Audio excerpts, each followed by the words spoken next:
All right, well, we spent a lot of time on functions with one variable, y equals f of x, our old friend we utilized quite a lot. Well, we're going to make it one better and do a function of two variables, so that's a function of one variable, x. And so now we're going to have a function of two variables, and so y is going to sneak in as, if you will, one of the part of the domain. And so now we're going to have, most generally speaking, a z function, where z is a function of both x and y, which of course means, so yeah, we were y equals f of x. That was our the old two-dimensional plane, two-dimensional coordinate system, whatever it looked like. Well, when we go, of course, to two variables, that's going to complicate things and make us have a three-dimensional coordinate system. And so then the graphs are going to be floating in that coordinate system there. So that's what we're going to be talking about pretty much for this whole chapter here. Now, the first thing we start off with is domain and range. So yeah, if I have f of x equals the square root of x minus 2, different functions have different domains and ranges, but the domain is the values I can input, and so say in this particular, or in other words, usually what we mean by that are the x's. That's our domain. So here the domain, and we're dealing in real values, so we would only want what, x greater than 2, greater than or equal to 2, 2 to infinity, something like that. That would be our domain. And then the range are the output values, the y values, however you want to phrase that, which in this case, if we looked at it, the output values of that would be greater than 0, 0 or greater than 0. So when we go to 3 dimensions then, domain and range there, very same idea. The domain is going to be our input values. However,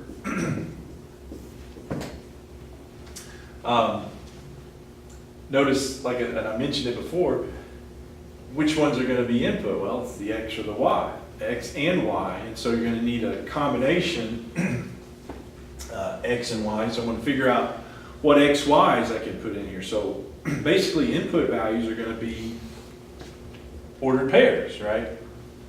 So it'd be x comma y pairs, ordered pairs.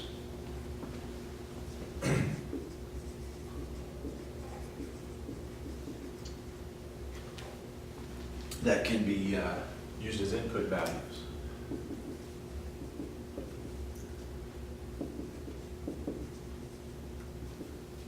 So it's a little different. Instead of just having an x value to plug in, you got to think about an x and a y combination to plug in, and then of course the ranges are the output values, which in most cases we'll consider that z. So whatever the z values possible come out to be, usually what we're looking for. Okay. So let's just think about some particular functions. I have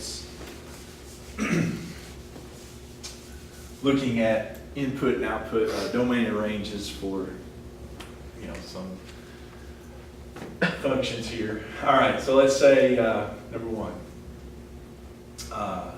So here's what we're doing: find the domain and range.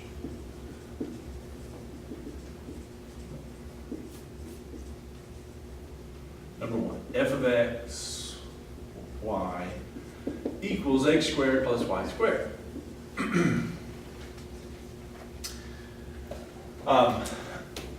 Well, so when we're looking for the domain, again, we're looking for, are there any restrictions that have to be placed on x or y or both? And in this particular case, there is no restriction, is there? X can be anything, y can be anything, and so so that's what we're thinking here. Are there any restrictions, maybe?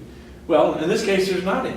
And so the domain, we could say, is, say it like this, it's the set of x comma y, ordered pairs, such that, this is a long way to say it, I'll give you an easy way. Such that x is an element of the real numbers, y is an element of the real numbers. That's one way to say it. Here's a much easier way of putting that. So yeah, any x, any y, basically any real number, plug it in, you can use it. That's the domain, but it's got, ordered pair.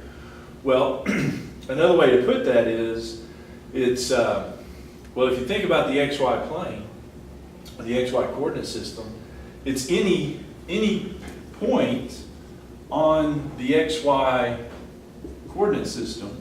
So it can be this point, this point, this point, on the x-axis, on the y-axis, in any quadrant whatsoever. Well, a nice way to put that is that our domain here is this thing called, it looks like r squared, but it's the real numbers squared symbol.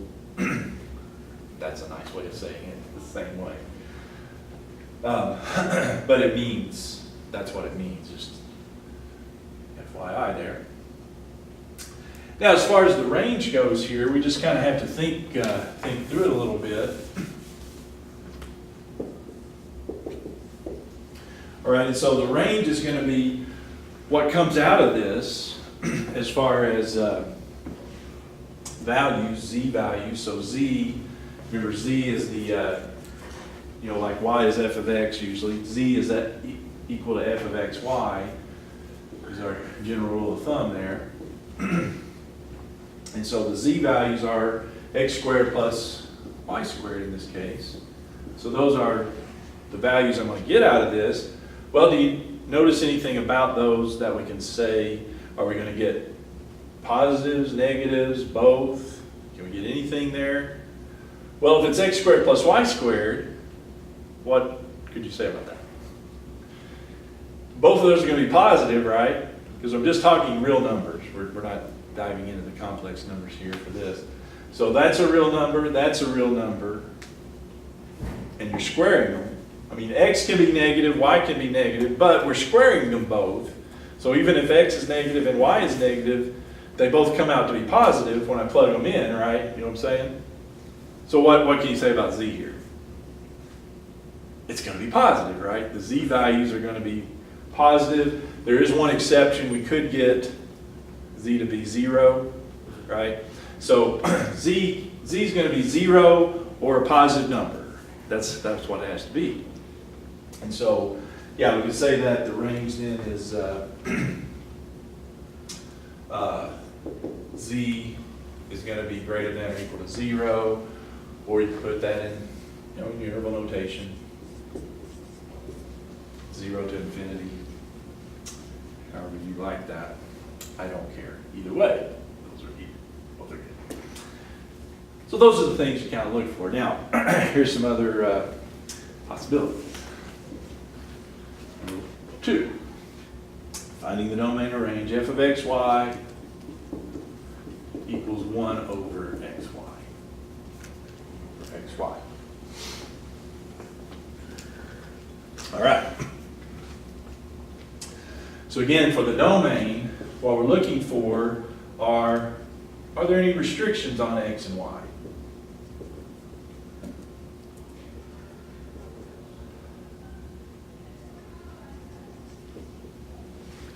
are there any restrictions on what I can use for x and y is what I'm saying. And yes, there would be a restriction here on x and y both. What can x and y not be? Either one. If x is 0, we've got a problem, don't we? Undefined. If y is 0, we've got a problem. This expression would be undefined because you'd have divide by 0. And so in both cases, the domain here is really all all the ordered pairs except that, so this is kind of where you kind of have to do it the long way, if you will. So it's the x, y's, x comma y's, such that x is not 0 and y is not 0.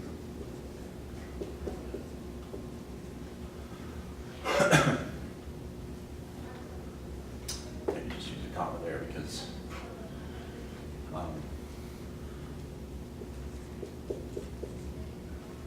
neither one of them can be 0.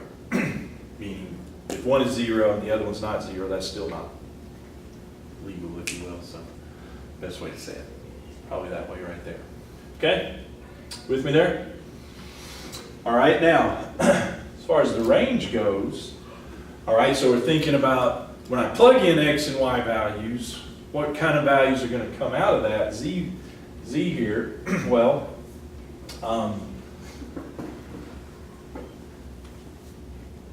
in this particular case, you know, depending on what x and y are, but if I plug in an x to be, say, a positive and y to be a negative, z is going to come out to be a negative. So I am going to get z values here that are negatives. I can get z values that are negatives.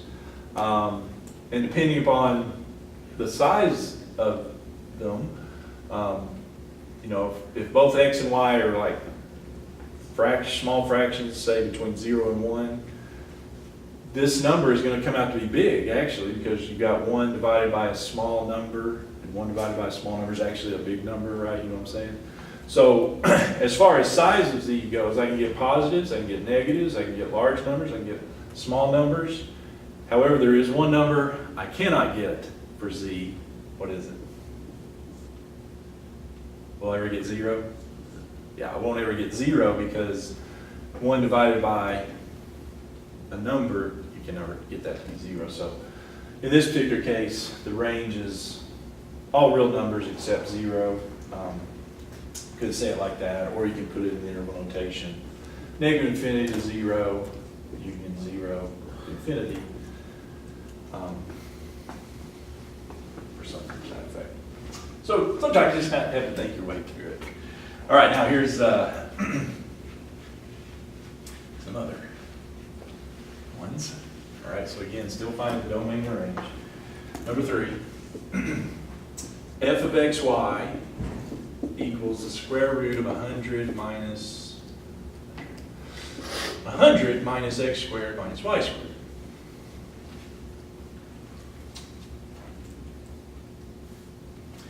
All right, well, in this particular case, sometimes, again, find the domain and range.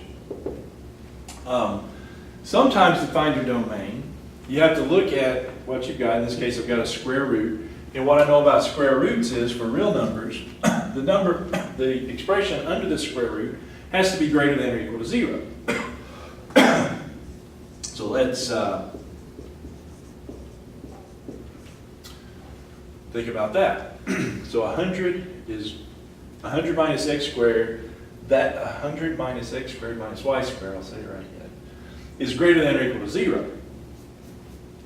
Okay, that's good. Well, maybe if I shift things around a little bit, let's add x squared and add y squared. So it would be 100 is greater than or equal to x squared plus y squared. Or, let's put it another way. All right, so that's x squared plus y squared. Let's put the 100 on this side. Well, if I put the 100 on this side, I still need the inequality, if you will, to point towards the x squared plus y squared, right? So it's x squared plus y squared is less than or equal to 100. Now, what do I know about the x squared plus y squared equals 100? What is that? It's a circle, right? Centered at the origin. Radius 10.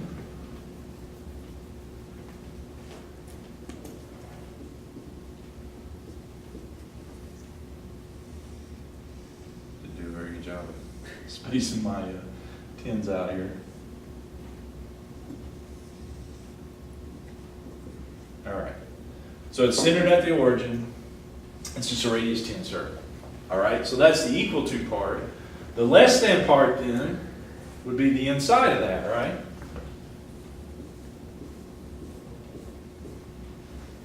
Yeah.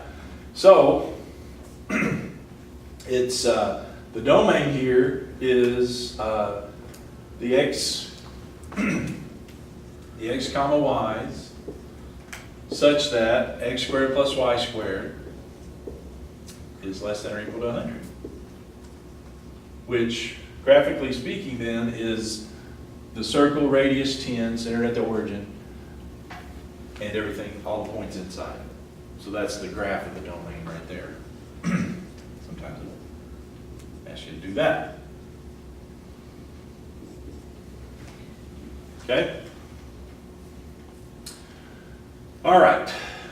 Range-wise, okay, well, have to do a little bit of thinking on this one. If you think about it, let's think about, so these are the z values.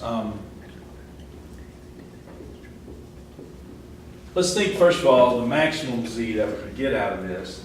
Wouldn't the maximum z be when I subtract nothing from 100? So basically the max z would be z equals 100 minus nothing. Minus 0, minus 0. Well, that's 10. Okay. So the maximum z I'm going to get out of this is 10. The minimum z,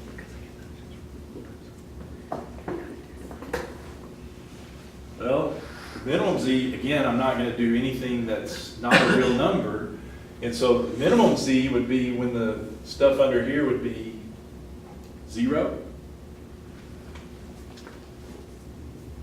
In other words, when the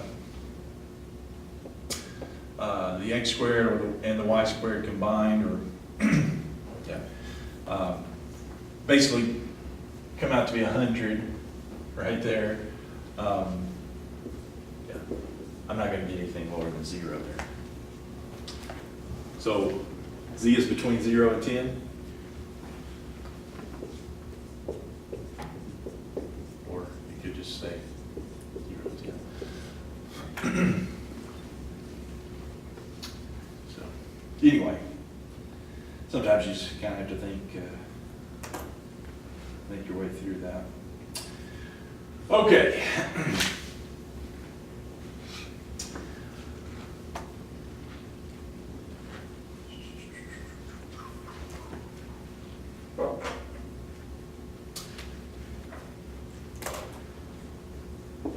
One more of those. All right, so f of xy equals the ln of x times y.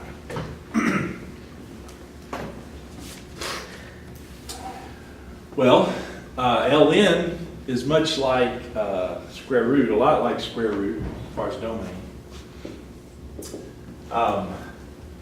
You know, when you have a square root, the square root part has to be something greater than or equal to 0. Well, there's even a little more of a restriction, because the argument or whatever's inside your ln, remember, it has to be a certain way. What does the inside of the ln have to be? Well, you can't take the ln of 0 or negative. So doesn't the xy here have to be greater than 0? X times y has to be greater than 0.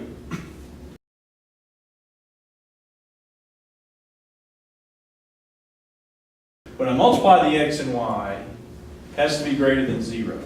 Well, if you think about that in quadrants here, which quadrants does that have to be? Because if x is negative and y is positive, that's times that product is negative, right?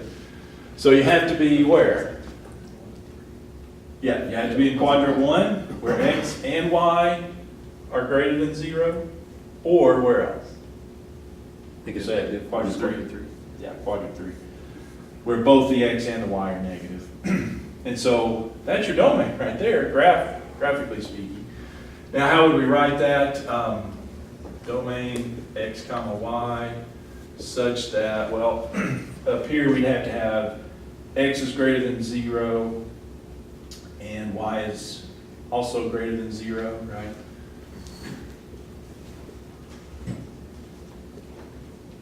Or we could have it the other way, right? X is less than 0 and y is less than 0.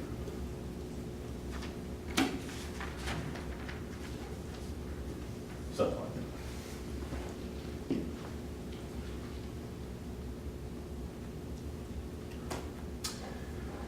Is that all right?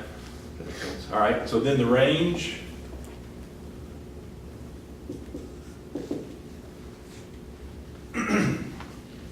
What about your range there?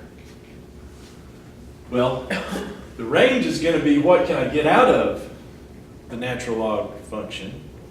And the answer there is, I mean, if you do, sometimes when you do the ln, like ln of 5, that's going to be a positive number. ln of 1, that's going to give you 0. ln of 0.25, well, that's going to be the negative number. So the answer there is z can be anything. Z can be any real number. So negative infinity, positive infinity is one way you could say it, or you could just say the real numbers.